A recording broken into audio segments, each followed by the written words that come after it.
அனைவருக்கும் வணக்கம். கற்போம் வாருங்கள் சேனலில் இன்றைக்கி நம்ம பார்க்க போகிறது UGTRB தமிழில் 8வது பாடமாக இருக்க நாவல் பற்றி பார்க்கலாம். இதில் நாவல், சிறுகதை, நாடகம், உரைநடை இந்த 4 பகுதியும் இருக்கும். இதில் நம்ம நாவல் பற்றி இன்றைக்கி பார்க்கலாம்.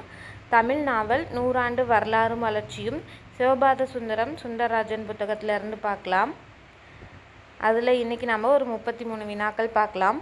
1900 முதல் 1940 வரை உள்ள காலப்பிரிவை இருண்ட காலம் என்றும் களப்பிரர் காலம் என்றும் குறிப்பிடுகின்றனர்.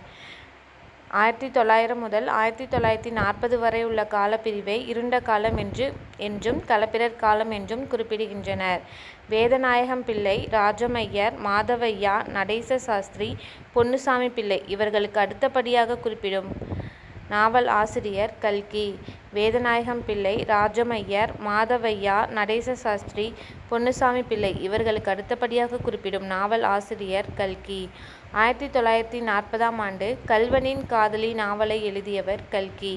1940ஆம் ஆண்டு கள்வனின் காதலி நாவலை எழுதியவர் கல்கி.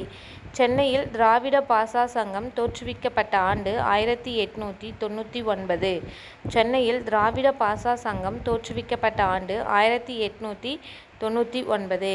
இந்து பத்திரிகையும் சுதேசமித்திரன் பத்திரிகையும் தோற்றுவித்த மேதை ஜி. சுப்பிரமணிய ஐயர். இந்து பத்திரிகையும் சுதேசமித்திரன் பத்திரிகையும் தோற்றுவித்த மேதை ஜி. சுப்பிரமணிய ஐயர். குண்டலதா என்ற முதல் மலையாள நாவலை எழுதியவர் அப்பு நெடுங்காடி. குண்டலதா என்ற முதல் மலையாள நாவலை எழுதியவர் அப்பு நெடுங்காடி. முதல் தெலுங்கு நாவல் ராஜகேர சரித்திரம் எழுதியவர் ராவ் பகதூர் வீரேசலிங்கம் பந்தலு. முதல் தெலுங்கு நாவல் ராஜகேர சரித்திரம் எழுதியவர் ராவ் பகதூர் வீரேசலிங்கம் பந்தலு. தீனதயாளு நாவலை எழுதியவர் பண்டித நடேச சாஸ்திரி. தீனதயாளு நாவலை எழுதியவர் பண்டித நடேச சாஸ்திரி. ஞானபோதினி இதழின் ஆசிரியர் MS பூர்ணலிங்கம் பிள்ளை. ஞானபோதினி இதழின் ஆசிரியர் MS பூர்ணலிங்கம் பிள்ளை. மரகதவள்ளி நாவலின் ஆசிரியர் PC கோவிந்தசாமி ராஜா. மரகதவள்ளி நாவலின் ஆசிரியர் PC கோவிந்தசாமி ராஜா.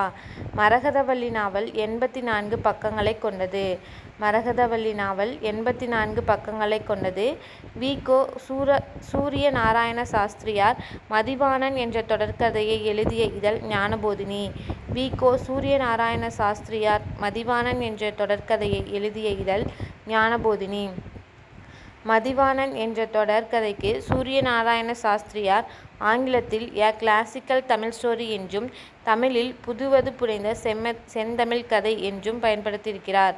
மதிவாணன் என்ற தொடர்கதையை சூரிய நாராயண சாஸ்திரியார் ஆங்கிலத்தில் எ கிளாசிக்கல் தமிழ் ஸ்டோரி என்றும் தமிழில் புதுவது புனைந்த செந்தமிழ் கதை என்றும் பயன்படுத்தியிருக்கிறார். 1897 ஞானபோதினி இதழில் லீலை என்ற தொடர்கதையை எழுதியவர் சூரிய நாராயண சாஸ்திரியாரின் மாணவர் ந. பலராமையர்.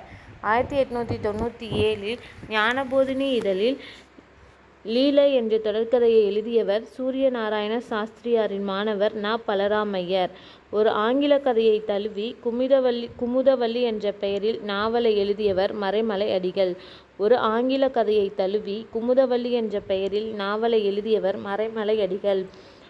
1944ஆம் ஆண்டு ஒரு பெண் வேலை என்ற நாவலை எழுதியவர் மா. கோ. விஜயராகவ முதலியார். பழைய உரையாசிரியர் நடையில் நாவல் எழுதியவர் சூரிய நாராயண சாஸ்திரியார். தனித்தமிழ் இயக்கத்தை அடிப்படையாக வைத்து நாவல் எழுதியவர் மறைமலையடிகள் எனும் வேதாச்சலம். பழைய உரையாசிரியர்கள் நடையில் நாவல் எழுதியவர் சூரிய நாராயண சாஸ்திரியார். தனித்தமிழ் இயக்கத்தை அடிப்படையாக வைத்து நாவல் எழுதியவர் மறைமலையடிகள் எனும் வேதாச்சலம்.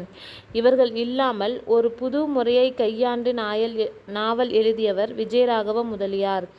அதாவது பரிதிமாற் கலைஞரும் சூரிய நாராயண சாஸ்திரியோட இன்னொரு பேர் என்னென்னா பரிதிமாற் கலைஞர். அவரும் மறைமலையடிகளும் இல்லாமல் ஒரு புது முறையை கையாண்டு நாவல் எழுதியவர் யாருன்னா விஜயராகவ முதலியார்.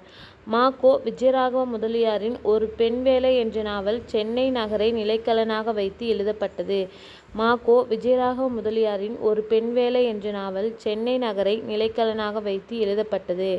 மா. கோ. விஜயராகவ முதலியார் எழுதிய மற்ற நாவல்கள் காணாமல் போனவர், மனவினை கெடுத்தது.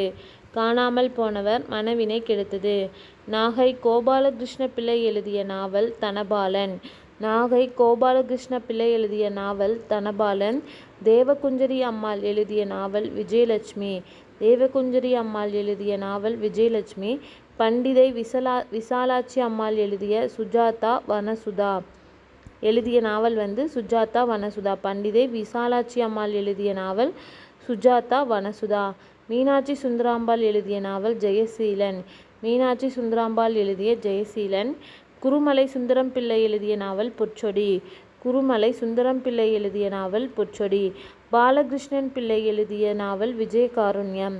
பாலகிருஷ்ண பிள்ளை எழுதிய நாவல் விஜயகாருண்யம். பக்கிம் சந்திரராயர் என்பவர் எழுதிய நாவல் ஆனந்தமடம்.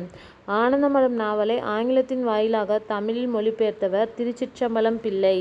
ஆனந்தமடம் நாவலை ஆங்கிலத்தின் வாயிலாக தமிழில் மொழிபெயர்த்தவர் திருச்சிற்றம்பலம் பிள்ளை. ஆனந்தமடம் நாவலை 1902 தமிழில் மொழிபெயர்த்தவர் மகேஷ் குமார் சர்மா. இவரது சொந்த பெயர் குப்புசாமி ஐயர். ஆனந்தமடம் நாவலை 1902 தமிழில் மொழிபெயர்த்தவர் மகேஷ் குமார் சர்மா. இவரது சொந்த பெயர் குப்புசாமி ஐயர். மாதவையாவின் முத்து மீனாட்சி நாவல் வெளிவந்த ஆண்டு 1903. மாதவையாவின் முத்து மீனாட்சி நாவல் வெளிவந்த ஆண்டு 1903. முத்து மீனாட்சி நாவலில் 2ஆம் பதிப்பு வெளிவந்த ஆண்டு 1924. முத்து மீனாட்சி நாவலின் 2ஆம் பதிப்பு வெளிவந்த ஆண்டு 1924. நாகை கோபாலகிருஷ்ண பிள்ளை எழுதிய நாவல் தனபாலன். சந்திரோதயம் அல்லது அலைக்கடல் அரசி பத்மரேகை அல்லது அலைக்கடல் அரசி பத்மரேகை அல்லது கற்பகசோலை அதிசயம். நாகை கோபாலகிருஷ்ண பிள்ளை எழுதிய நாவல்கள் தனபாலன், சந்திரோதயம் அல்லது அலைக்கடல் அரசி, பத்மரேகை அல்லது கற்பகசோலை அதிசயம்.